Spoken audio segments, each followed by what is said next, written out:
पृथ्वी पर लोग मार्स को बसाने के बारे में बहुत बात करते हैं, पर अगर ऐसा असल में हो चुका हो और उस लाल ग्रह पर लोग रह रहे हो तो क्या होगा?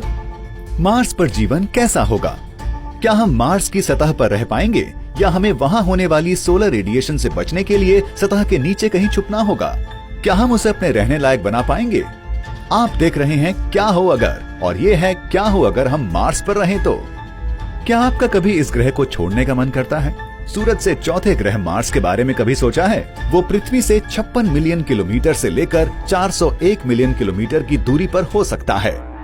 अगर आप पृथ्वी से लॉन्च होने वाले सबसे तेज स्पेसक्राफ्ट से भी वहां जाएं, तो ग्रहों की पोजीशन के अनुसार आपको वहां पहुंचने में 40 दिनों से लेकर 9.5 महीनों का समय लग सकता है।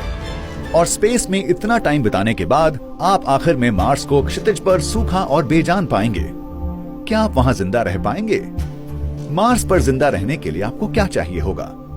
सबसे पहले आपको ऑक्सीजन बनाना सीखना होगा। मार्स का वायुमंडल बहुत पतला और 95% कार्बन डाइऑक्साइड से बना हुआ है। आप जिंदा रहने के लिए सारा ऑक्सीजन अपने साथ नहीं ला सकते, बल्कि आपको कई मशीनों जैसे कि नासा की मॉक्सी की मदद से कार्बन डाइऑक्साइड से ऑक्सीजन निकालना होगा। इससे न सिर्फ आपको और मार्स पर रहने वाले लोगों को सांस लेने लायक हवा मिलेगी, बल्कि ये आपको लिक्विड ऑक्सीजन प्रोपेलेंट भी सप्लाई करेगा। इससे आपका रॉकेट पृथ्वी पर वापस आ पाएगा, अगर आप वापस आना चाहते हैं तो।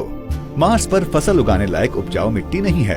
आपको हाइड्रोपोनिक्स का इस्तेमाल करना होगा, जहां आप अपनी फसल को मिनरल और पोषक तत्वों के घोल में उगाते हैं, बिना मिट्टी के।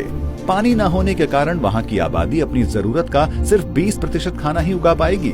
बाकी सारा आपको पृथ्वी से मंगवाना होगा। पर आप ताजे मांसाहारी खाने की अपेक्षा न रखें, सारा खाना सूखा हुआ आएगा।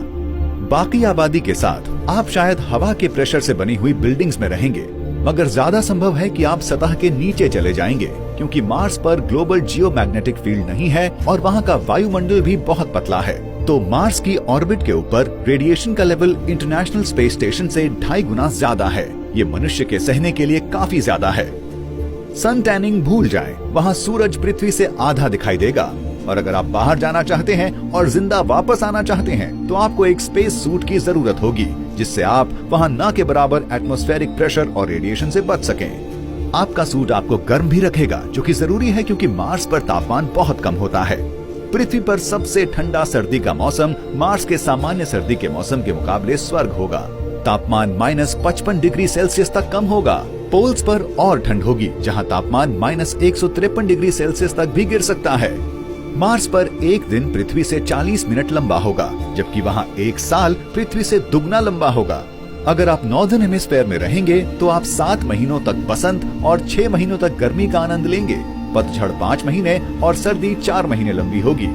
और न सिर्फ वहाँ तापमान कम होगा, बल्कि वो एक हफ्ते के अंदर बड़े ही प्रभावशाली ढंग से बदल भी सकता है। इस बदलाव के कारण अक्सर धूल भरे तेज तूफान आते हैं। ये आपको नुकसान तो नहीं पहुंचाते, पर आपके सारे इलेक्ट्रॉनिक्स के इस्तेमाल में बाधा डाल सकते हैं। ये भी ध्यान रखिए कि मार्स पर ग्रेविटी पृथ्वी का 1/3 है। आपको दोबारा चलना सीखना होगा। क्या आप फिर भी लाल ग्रह पर जाना चाहते हैं? ठीक, पर आपके लिए ये सही होगा कि आप वहाँ पहली मनुष्यों की आबादी के जाने का इंतजार करें, ताकि वो मार्स ग्रह को रहने लायक बनाएं, ठीक वैसा ही जैसा जहाँ से वो गए हैं।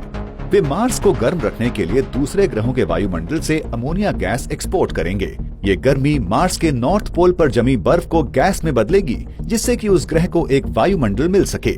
हालांकि ये गैस अभी भी हमारे सांस लेने लायक नहीं होगी, पर कम से कम ये एक एटमॉस्फेरिक प्रेशर बनाएगी, जिससे आप आखिरकार अपना स्पेस सूट उतार पाएंगे। फिर वे मार्स की सतह के नीचे बंद विशाल बर्फ के भंडार से पानी निकालेंगे। भाप वायुमंडल को और गाढ़ा बना देगी। आखिरकार आप मार्स पर बारिश और बर्फबारी होते हुए देखेंगे, और शायद 1000 सालों के बाद वहां मनुष्यों के सांस लेने के लिए पर्याप्त ऑक्सीजन होगी। उस ग्रह की री इंजीनियरिंग पूरी हो जाएगी। क्या मार्स पे रहना ऐसा कुछ है जो आप आजमाना चाहेंगे, या फिर यहाँ पृथ्वी पर आपके पास जो है उसे बचा के रखना चाहेंगे? नीचे कमेंट करें और हमें बताएं, और जुड़े हमसे अगली बार क्या हो अगर पे।